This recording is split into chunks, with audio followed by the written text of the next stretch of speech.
Boa noite. Você vai ver no Brasil TV de hoje. As buscas aos desaparecidos do deslizamento no Paraná entram no 4º dia. Dulcinéia Novaes. Eric, uma das vítimas foi identificada. Era o motorista de uma das carretas que foi atingida pela avalanche de terra. Daqui a pouco eu volto aqui no Brasil TV com mais informações. A chuva também provoca interdições no Vale do Ribeira, em São Paulo. Dione Aguiar. Eric, o deslizamento de terra na SP-193, que liga Eldorado a Jacupiranga, aconteceu ontem à noite, provocou interdições. Daqui a pouco eu volto com mais informações sobre esse assunto. Choveu 5 vezes a média esperada para o mês de novembro em Santa Catarina. Edson Amaral. Eric, subiu para 18 o número de cidades catarinenses que decretaram situação de emergência por causa da chuva. Daqui a pouco eu volto aqui no Brasil TV com mais detalhes. Temporais também provocam 2 mortes no norte do Rio de Janeiro. João Vila Real. Eric, em Carapebus, um homem morreu depois de ser atingido por um raio. E aqui em Conceição de Macabu, a morte de uma mulher foi confirmada. Daqui a pouco eu trago mais detalhes aqui no Brasil TV. O PIB do 3º trimestre cresce 0,4%. André Coelho. Eric, o resultado foi puxado principalmente pelo bom desempenho do setor de serviços e da indústria. As más notícias vieram da agropecuária. Os detalhes daqui a pouco aqui no Brasil TV. O Ministério Público de Minas investiga fraudes na emissão de carteiras de motorista. Hernani Fiuza. Eric, o grupo investigado é suspeito de fraudar todas as etapas da obtenção e renovação da carteira de motorista. Daqui a pouco eu conto como foi essa operação. A Polícia Federal faz uma operação contra o tráfico internacional de drogas em Goiás. Tiago Vilela. Olha, Eric, segundo as investigações, as pessoas que faziam contrabando de cigarros passaram a transportar também substâncias químicas que são misturadas à cocaína. Daqui a pouco eu volto aqui no Brasil TV com detalhes dessa operação. Se você não votou no primeiro turno das eleições, olha o recado do Murilo Zara. Eric, o eleitor tem até hoje para justificar a ausência no primeiro turno das eleições. Daqui a pouco eu trago as informações aqui no Brasil TV. Hoje é quinta-feira, 1º de dezembro, e o Brasil TV já está no ar.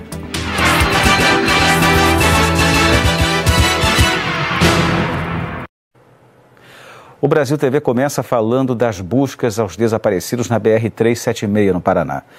Bombeiros conseguiram chegar à área mais crítica do deslizamento de terra que atingiu carros e caminhões. Quem acompanha o trabalho é a Dulcinéia Novaes. Eric, aqui no posto da Polícia Rodoviária Federal, na BR-376, que fica a mais ou menos 6 quilômetros do ponto onde houve o deslizamento, foi montada uma base de operações de onde saem as equipes que estão trabalhando na limpeza da área e também na busca às vítimas. São utilizados, inclusive, cães farejadores. Só do Paraná são pelo menos 60 bombeiros que estão nesta ação. Por enquanto, são 2 vítimas fatais, uma delas apenas foi identificada, outras 6 vítimas foram resgatadas com vida. Entre elas, 2 caminhoneiros que deram, inclusive, entrevista para as nossas equipes. Um deles esteve aqui pela manhã na base da Polícia Rodoviária Federal para ver o caminhão, que está todo sujo de lama, tem inclusive árvores enroscadas na cabine e também na carroceria. Ele ficou bastante emocionado. Se eu tivesse 10 metros para frente, tinha me engolido o caminhão comigo. Eu estou me abalado de ver minha ferramenta de trabalho nessa situação, né? Mas estou aqui para contar a história. Hoje o governador Ratinho Júnior, do PSD, sobrevoou a região. Foi uma tragédia gigantesca em termos não só de vidas, né, mas também de todo o impacto ambiental que foi esse desastre. Então agora a ideia é que todo esse monitoramento dos geólogos possa continuar para dar mais segurança para os nossos bombeiros continuar trabalhando e no prazo máximo, mais rápido possível, poder voltar à normalidade. A chuva também provocou estragos no Vale do Ribeira, em São Paulo. Dione Aguiar. Olá, Eric. Os deslizamentos de terra aconteceram na rodovia SP-193 José Edgar Carneiro dos Santos. Essa rodovia fica no Vale do Ribeira e liga a cidade de Jacupiranga até a cidade de Eldorado. A rodovia segue interditada, principalmente por conta dos pontos de quedas de barreira. Segundo informações da empresa que faz o serviço de limpeza na pista, a estrada tem de 8 a 10 pontos de queda.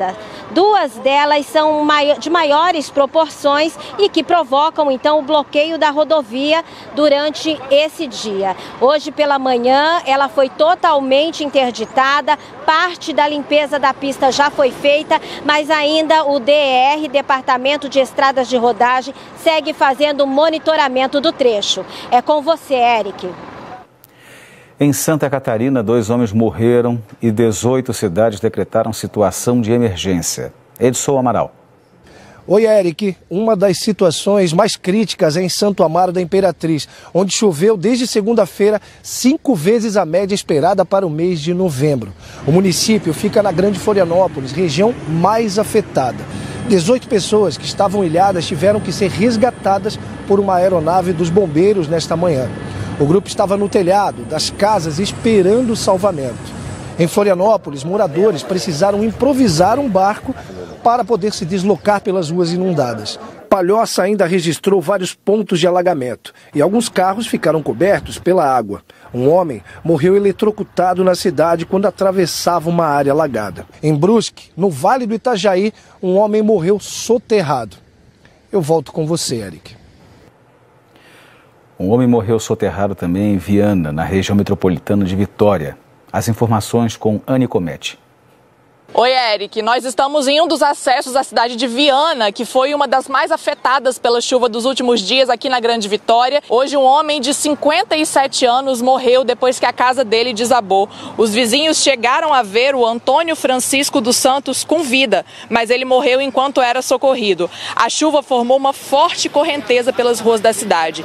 Em Cariacica, também na Grande Vitória, as ruas ficaram inundadas. A água encobriu a pista da BR-101 entre Viana e Cariacica. A rodovia foi interditada. Em Linhares, moradores estão ilhados. De acordo com a Defesa Civil, mais de 700 pessoas estão fora de casa depois dessas chuvas aqui no Espírito Santo. Volto com você, Eric.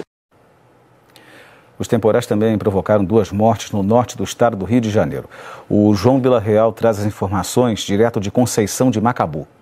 Oi, Eric. Aqui em Conceição de Macabu foi confirmada uma morte de uma mulher de 62 anos de idade que foi soterrada dentro da própria casa.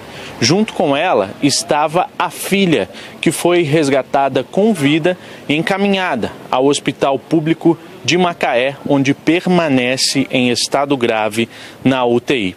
Essa foi a consequência mais grave da chuva que ainda atinge Conceição de Macabu e deixou vários transtornos pelas ruas.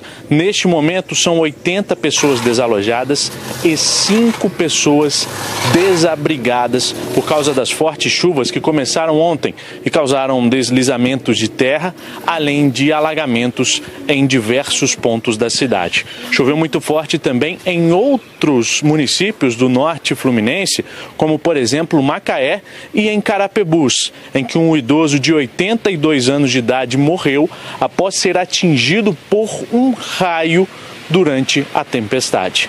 Eric, eu volto com você. E você vai ver a previsão do tempo completa no Jornal Nacional. O Ministério Público de Minas investiga um grupo suspeito de fraudar a emissão de carteiras de motorista. Hernani Fiuza.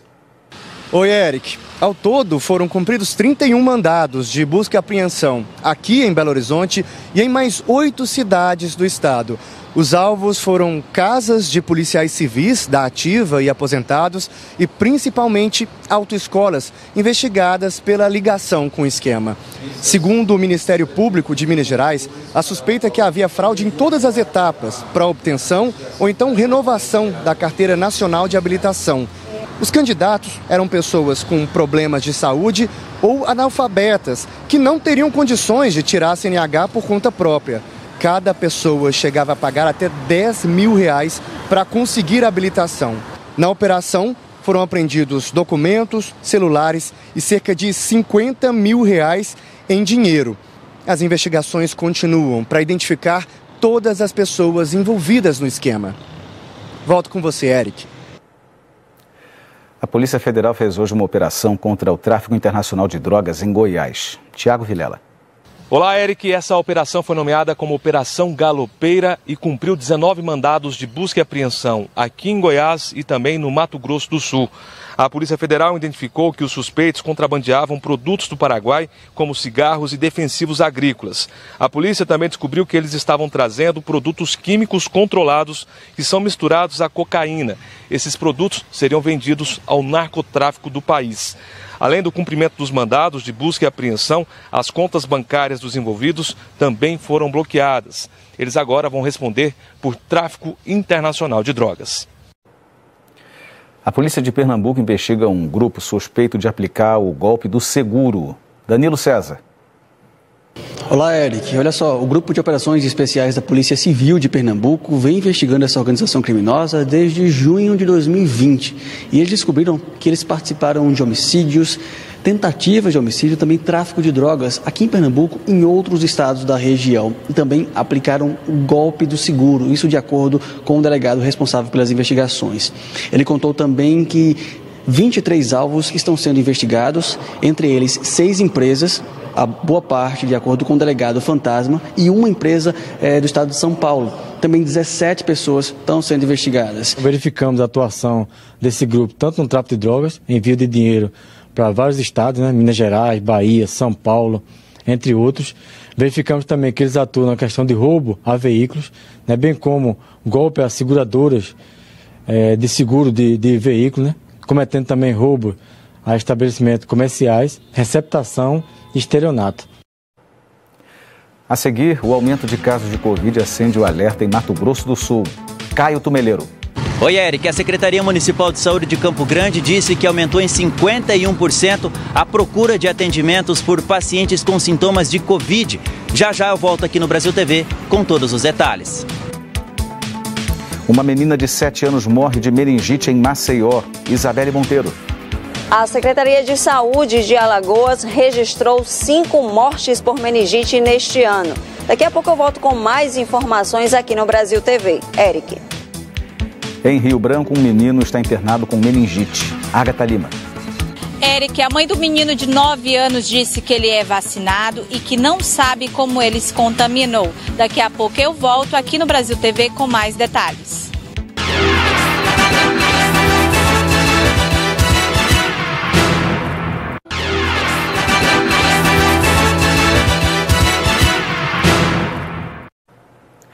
O Brasil TV está de volta falando do desempenho da economia. O Produto Interno Bruto cresceu 0,4% no terceiro trimestre. O André Coelho explica. Olá, Eric. Olá, amigos do Brasil TV. O resultado do Produto Interno Bruto ficou dentro do esperado pelo mercado, um avanço de 0,4% no terceiro trimestre de 2022. O acumulado do ano atinge 3,2% em comparação com o mesmo período de 2021.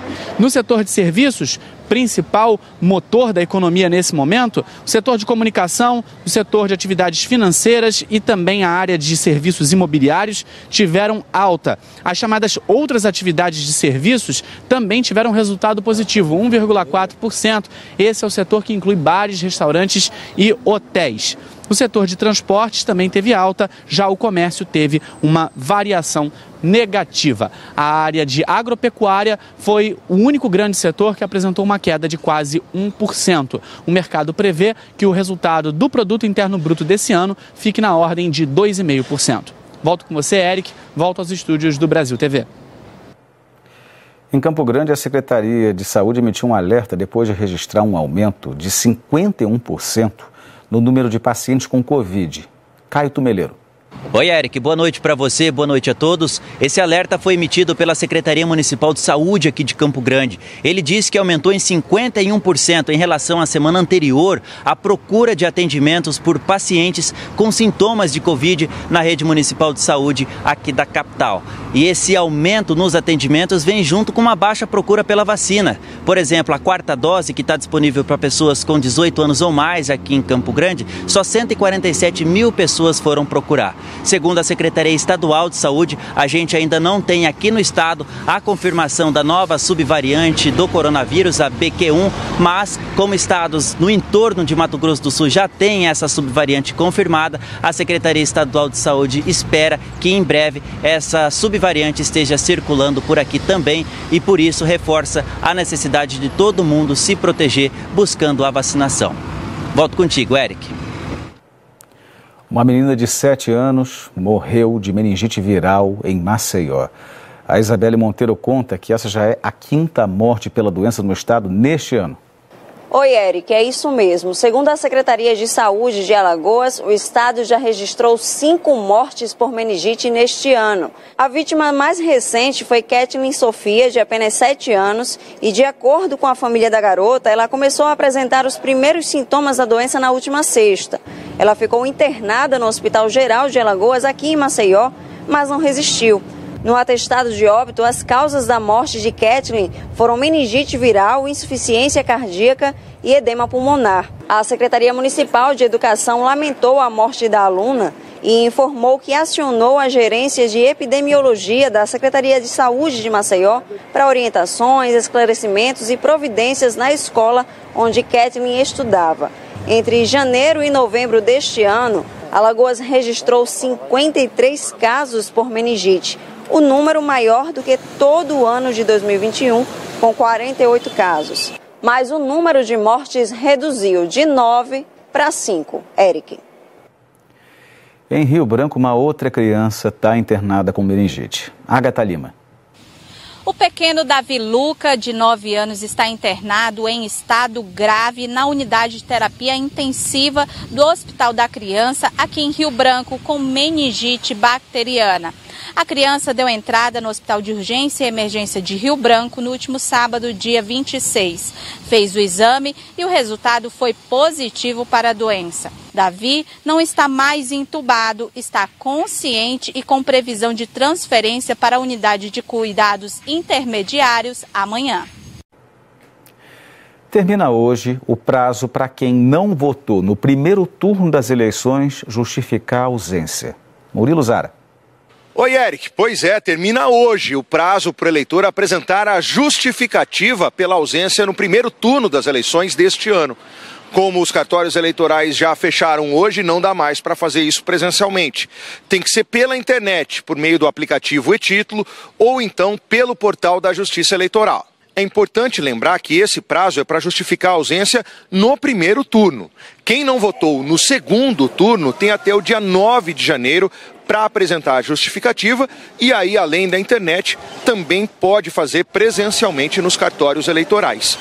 Quem não justificar a ausência nas eleições pode sofrer uma multa imposta pela Justiça. Além disso, a pessoa também não consegue emitir a certidão de quitação eleitoral. No site do Tribunal Superior Eleitoral, o tse.jus.br, o eleitor pode acessar as informações sobre os prazos e sobre como apresentar a justificativa.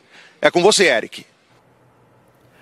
Amanhã é o Dia Nacional do Samba e o Fábio Júdice mostra um projeto da Escola de Samba Mangueira que reúne música e literatura para mulheres da comunidade da Zona Norte do Rio.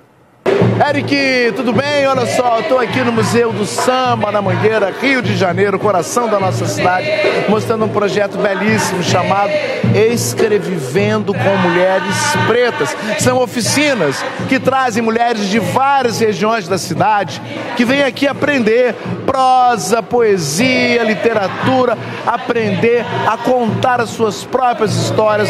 Valéria Neves aqui, a criadora do projeto. Valéria, qual a ideia desse projeto? projeto? A ideia é trazer emancipação para as mulheres pretas, ainda muito oprimidas nesse país, através da escrita, através das escrevivências das mulheres pretas. Elas podem sim se libertar e criar cultura, criar beleza, mostrar o que podem produzir para esse país. E a comunhão aqui é muito bonita. A gente tem a Clau, por exemplo, olha só, ela é baiana, da Mangueira, professora, faz a oficina também. É importante isso, né? É importante que mulheres pretas e sambistas mostrem para essa sociedade a sua potência através da escrita. É um trabalho forte, potente. Por que você faz essa oficina aqui? Para sair da invisibilidade, mulher negra. Isso mesmo. E você? Para aprender com essas mulheres maravilhosas. O projeto continua e no ano que vem vai ter mais.